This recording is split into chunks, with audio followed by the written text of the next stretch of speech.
Վենեսուելան կշարունակի նավթի առևտուրը եւ ԱՄՆ-ին թույլ չի տա գաղութացնել երկիրը։ Հայտարարել է նախագահ Մադուրոն ժամեր անց այն բանից հետո, երբ ԱՄՆ նախագահը տարածաշրջանում մոտ 15,000 զինծառայող եւ գրեթե 1 տասնյակ ռազմանավեր տեղակայելուց հետո հայտարարեց, որ Վենեսուելան շրջափակման մեջ է։ Կարգելվի պատժամիջոցների տակ գտնվող նավթատար նավերի ելքն ու մուտքն այդ երկիր։ Նիկոլաս Մադուրոն ասել է, որ Դոնալդ Թրամփի պնդումները, թե Վենեսուելան գողացել է ԱՄՆ նավթը, հողերը եւ այլ ակտիվներ, վկայում են, որ Վաշինգտոնն իրականում ցանկանում է փոխել Վենեսուելայում իշխանությունը եւ բերել խամաճիկ կառավարություն, որը կհանձնի ինքնիշխանությունը եւ ողջ հարստությունը երկիրը վերածելով գաղութի։ Դա երբեք տեղի չի ունենա, ասել է Մադուրոն, չպարզաբանելով, թե ինչպես են շարունակելու նավթի առևտուրը ամբողջական շրջափակման պարագայում։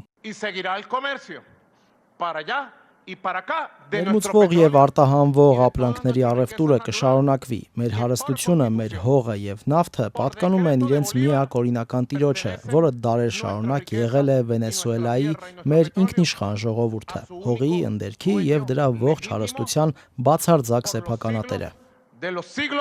Վենեսուելայի առաջնորդն ասել է, որ ԱՄՆ գործողությունները պատերազմ են հրահրում եւ գաղութատիրական նպատակներ ունեն, ինչի մասին բազմիցս են հայտարարել, եւ հիմա բոլորն են տեսնում ճշմարտությունը, ասել է նա։ Մադուրոն Թրամփի հայտարարությունը դատապարտել է նաեւ ՄԱԿ-ի գլխավոր քարտուղարի հետ հեռախոսազրույցում, ընդգծելով, որ ՄԱԿ-ը պետք է կտրականապես մերժի նման հայտարարությունները, քանզի դրանք ուղղակի սպառնալիք են երկրի ինքնիշխանությանը, միջազգային իրավունքին եւ խաղաղությանը։ Վենեսուելան նաեւ դիմել է ՄԱԿ-ի անվտանգության խորհուրդ, որպեսզի այն քննարկի, մեջբերում եմ ԱՄՆ կողմից շարունակվող ագրեսիան։ Թրամփը սոցցանցում գրել էր, որ Վենեսուելայի շուրջ օղակն էլ ավելի կսեղմվի, մինչև ԱՄՆ-ին չվերադարձնեն իր նավթն ու մյուս ակտիվները։ Նա նաև նշել էր, որ մեջբերում է Մադուրոյի ապօրինի ռեժիմը նավթահանքերից գողացված նավթն օգտագործում է իրեն ֆինանսավորելու, թմրանյութերի ահաբեկչության, մարդկանց տրաֆիկինգի, սպանությունների ու առևանգումների համար, ինչի համար էլ ԱՄՆ-ն նախաձեռնել է շրջափակումը։ Ավելի ու Սպիտակ տան ղեկավարը կրկնել է, թե Վենեսուելան ԱՄՆ-ից ապօրինաբար վերցրել է ԱՄՆ-ին պատկանող ամբողջ նավթն ու էներգետիկ իրավունքները։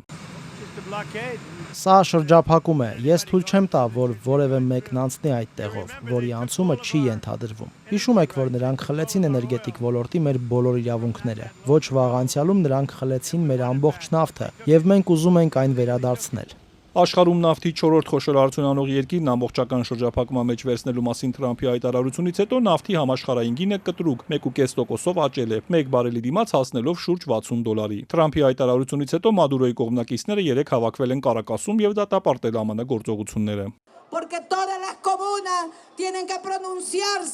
Բոլոր համայնքները պետք է բարձրաձայնեն իրենց ասելիքը, նրանք պետք է խոսեն այս բռնի սպառնալիքների դեմ, եւ նրանք, ովքեր կարծում են, որ իրենք տիրում են աշխարհին, նրանք չեն տիրում Վենեսուելային, այդպես չէ, հետեւաբար մեր հողը պաշտպանելու պատասխանատվությունը մեր ուսերին է։